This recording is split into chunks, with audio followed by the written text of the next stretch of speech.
Katek. So, for today's video, panibagong content na naman tayo. So ngayon, tuturo ko po sa inyo kung paano mag-convert nitong universal LED backlight driver. No? So, ito po ang problema. Bola lang yan. Kanyang driver, IC, sira na po. So, wala tayong makuha na ng IC. Kaya ang gagawin natin, kukonvert po natin dito po sa universal na to. Bali, ito po ay sira na, ano? So, kaya tinanggalan natin yung kanyang connection. So, update ko kayo mamaya kung ano yung kalalabasin itong ating gagawin. So, stay tuned na kayo dyan.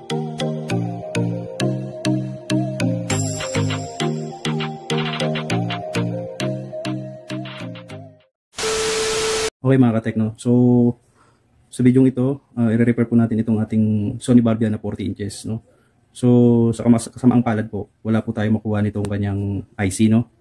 So ang gagawin po natin, gumawa po tayo ng paraan, hinanapan po natin siya ng itong universal. So paano nga ba ito gagawin o i-convert dito sa ating backlight driver para mapailaw natin itong kanyang backlight. At the same time, sabay sa kanyang switching. So ito pong ating backlight driver na nabili sa online. So ayan, kahit po walang masyadong pinag-aralan sa electronic o ano lang, may konting kaalaman lang, madali lang po itong ikabit. So meron po tayong ginawa dito na sample. So ito po siya. Ayan. So bali itong ating backlight po ay nangangailangan ng 12 volts to 24 volts. No? So ayun po yung tinatawag nating BCC. So ito, tapos meron po siyang tatlong requirement, no? So ang requirements po na yun ay ito po, BCC, ground, ENA switching. So ano nga po yung ba yung mga yan? Bali ayan po yung input, no? So input, ibig sabihin po diyan po papasok muna yung supply galing dito para mapagana natin tong ating backlight driver. Bali ito po yung kanyang out, no? So tatlo po yan. Pwede po kayong mamili diyan. Bali dalawa lang po yung kailangan niyo diyan. Positive, negative lang naman. Bali magkakasama naman yan. Pinag-isa lang yan. So kung makikita nyo sa kanyang likod, ayan. Ayan, di ba? So yung puro negative tapos positive. Pwede rin dito kayo magkabit. Pwede rin po dito sa dalawa. Pwede rin dito. Bali ito po yung sinasabi ko. Yung kanyang BCC. Ayan. So kahit saan po kayo magkabit doon, pwede. Sa ground, marami din siyang slot. Bali ang naiiba lang po diyan itong ENA na switching. So ang ENA po, yun po yung kailangan din itong ating backlight driver para mag-automatic off dun po siya. Sumabay po siya sa pag-off ng panel, no? So kailangan mayroon din tayong maikabit na ENA. So ang requirement po dito ay 3.3 to 5 volts sa switching. Okay? So ang out po niya, kahit saan naman po kayo dito pwede maglagay. So ang pangalawang gagawin natin, hahanapin natin dito yung hinihinging tatlong requirements. So dito sa ground, madali naman na po ito. Kahit po dito o dito sa screw lang, pwede na kayo maglagay ng wire dyan or dito sa body ground. And then itong BCC at itong switching ang ating hahanapin. Okay? So umpisahan po natin. So gagamit po tayo ng digital.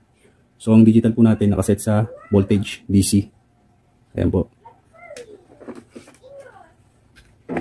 Bali, ito pong unit na to ay nakasaksak na. Ipapower on natin para makita nyo po na i-supply. Bali, ito po yung kanyang model. Ayan. So 40 siya. Sony. Okay. So isi-switch on po natin. Tingnan nyo po yung kanyang indicator dito. Magkukulig rin po yan. Ayun. So ibig sabihin po niyan, okay na po yung ating board, no? So ibig sabihin gumagana na siya. So bali ang ano po pala niyan, yung iba pong Sony na model, pag magko-convert po kayo ng gantong power supply ng backlight, kailangan niyo pong minsan nagkakaroon po ng tinatawag nating meron po tayong tinatawag na protect, no? So meron pong mga ibang model ng Sony or ibang TV na pagka nag-convert po kayo ng backlight driver, nagkakaroon po siya ng nagpo-protect po siya. Malalaman niyo po yun dito, nagbi-blink po itong kanyang indicator. So pag ganun po, ang problema, kailangan nyo pong tanggalin itong kanyang IC. Ayan, yung driver IC na yan. So for the meantime po, kasi wala tayong mahanap na kaparehan nitong board na to, kaya ang gagawin po natin is i-convert na lang po natin dito sa ating backlight universal, no? So proceed na po tayo dun sa ating gagawin. Hahanapin po natin yung kanyang requirement. So ito yung requirement niya, yung kanyang 12 volts to 24 volts na BCC, and yung kanyang ENA na switching 3.3 to 5 volts. So hanapin po muna natin yung kanyang DCC. So sa pag-check po, ilapat nyo lang yung kanyang negative sa body, and then yung positive, so kakapain nyo lang dito. So check nyo po yung ating digital. So lalabas po dyan yung kanyang requirement na voltahe. So ayun. So nakuha na po natin yung ating requirement na BCC. Ayan, yung 12 volts to 24 volts na BCC. So ayun po yun, para mapagana po natin itong driver. Okay? So ang next po natin hahanapin, yung kanyang switching. So ito, yung ENA. Bali ito pong ENA kasi kailangan, pag nagtap po tayo dito ng ENA na switching papunta dito sa ating backlight driver, kailangan po pag in-off po natin yung ating power button, mag-off din po yung 3.3 na voltahe. So hanapin po natin. So dito may nahanap po ako dito kanina, tinitrace ko siya. So ito, itong maliit na katabi ng power IC na yan, ng driver IC na yan, hindi ko alam kung nakikita nyo. So ayan.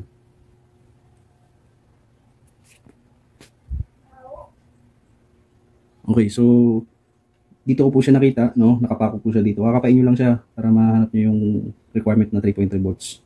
So ayun na po siya. Okay, mga katek. So nakita nyo po, ayun po yung ating requirement dito sa ating switching. Ngayon, ang gagawin po natin para ma-assure natin na yan po yung need natin, i-off natin tong power button. Pag nag-off tong indicator, dapat mawala po yung screen natin. Ayun. So nag 0-0 siya. So i-off yun natin, ha.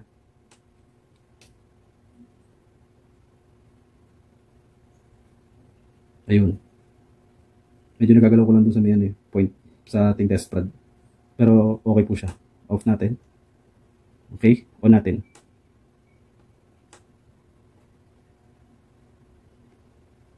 Ayun.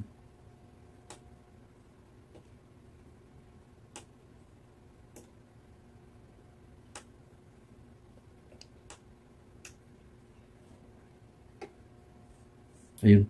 So, okay na po, no? Nahanap na natin yung ating requirement na dalawa.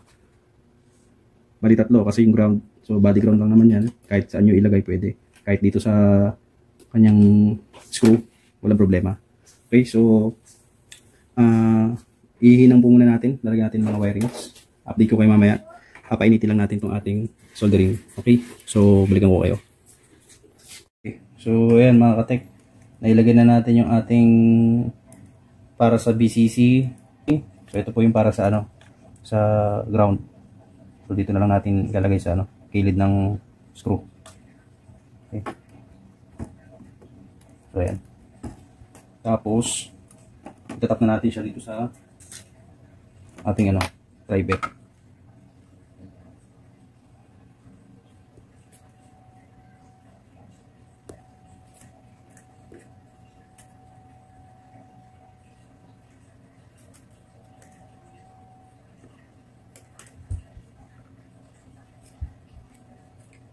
So ito po yung kanyang ito yung kanyang input, ito po yung kanyang output.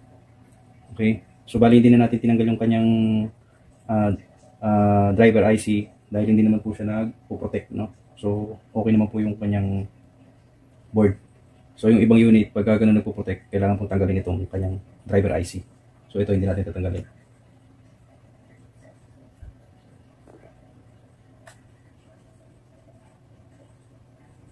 Okay mga katekno, so ito, nakabit na natin yung ating BCC, ground, and ang ating switching na ENA. So yun, bali nakabit na rin po natin yung ating positive and negative supply, yung output po niya. So nakabit na rin po natin, no? So bali ito pong ating backlight, dahil hindi na po nagana yung kanyang source dito ng supply. So kinuha po natin yung kanyang positive and negative. So pinagsama-sama na natin at nilagyan natin ng dalawang wire. So ayan na yung kanyang sa output. Ito na po yun. Papasok sa backlight. So ginawa ko, nilagyan ko ng red para indicate na positive and yung black para negative, no? So para hindi na rin tayo mahirapan. And pagdating dito sa kanyang out, ito yung out niya. So positive yung nilagay natin and negative na color ng wire para hindi na rin tayo mahirapan. So i-fix ko lang po muna to para maipakita sa inyo na gumagana na po yung ating display, okay? Yung ating backlight. So ayan, nakuha na po natin yung requirement na yan. BCC, ground, ENA switch. So yan yung source niya, nakuha na natin. So proceed na tayo dito. So ilalagay po muna natin dito, temporary, para hindi tayo mag Happy New Year dito. Secure lang muna natin yan, okay? Tapos try natin na paganahin. Check natin kung gumagana na. So ito yung positive. And then ito yung negative. So check muna natin ulit yung ating supply dito na kinuha kanina, no? So ayan, kita ba? Kita ba sa ating digital? So isasaksak ko siya. Okay, so wala namang naipit, wala namang dumikit, no? So pag mag-aano kayo, check nyo muna lahat, baka mamaya ay may nagdikit. So another problem yun. Okay, so on natin. Yan, naka-DC volts tayo. So ayan, may power na, standby. So makikita nyo po yan dito, may puting ilaw yan. So ayan, nag-ano na siya. Yan, nag-on na. Ayun, no? Makikita nyo rito. So ayan, no? May ilaw na yung backlight. So ibig sabihin gumana na. Okay. So check natin yung kanyang voltahe na kinuha natin kanina. So ito, dito tayo sa ground. Tapos ito yung line ng BCC, okay? So positive para sa BCC. So ayun, yung ating BCC. So meron siyang 19 volts, 19.72. So dito naman tayo sa ating, ayan.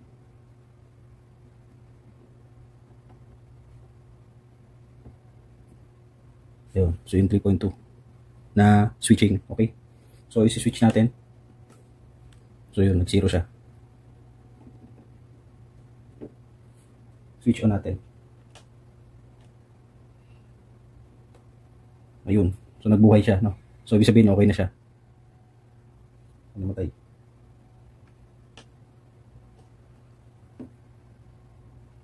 Okay. So ayun na, okay na. So i-fix ko lang 'to bago iharap natin, no? So pasensya na kayo, medyo mahaba yung ating ginawang video. So para po makita nyo rin. So, ipipix ko lang to, tapos babalik rin natin para makita nyo. Okay, mga ka-techno. So, napix na natin. Testingin natin ngayon. Power on natin. So, yun. Kung makikita nyo, ayan, lumabas na yung kanyang Sony display.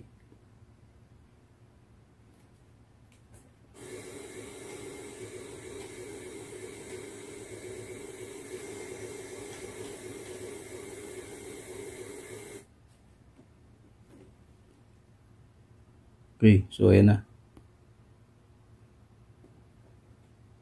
So meron lang konting problema sa kanyang bilog-bilog. Pero okay na. Pagana na natin. Okay mga ka-techno, so kung nagustuhan nyo itong ating ginawang video para sa araw na ito, huwag nyo pong kalimutang mag-subscribe, no? Click nyo lang po yung ating notification bell para updated po kayo. Shoutout din po dun kay Sir No, no? So, at sa mga nagpi-PM sa atin na gawa natin ng review itong ating analog tester, no? So abangan nyo po yung ating gagawing review dyan at tutorial, no? So kung paano ba natin basahin itong DC, AC, and itong kanyang resistance, no? So soon gagawin natin ng video yan, no? So yun lang, stay safe and God bless.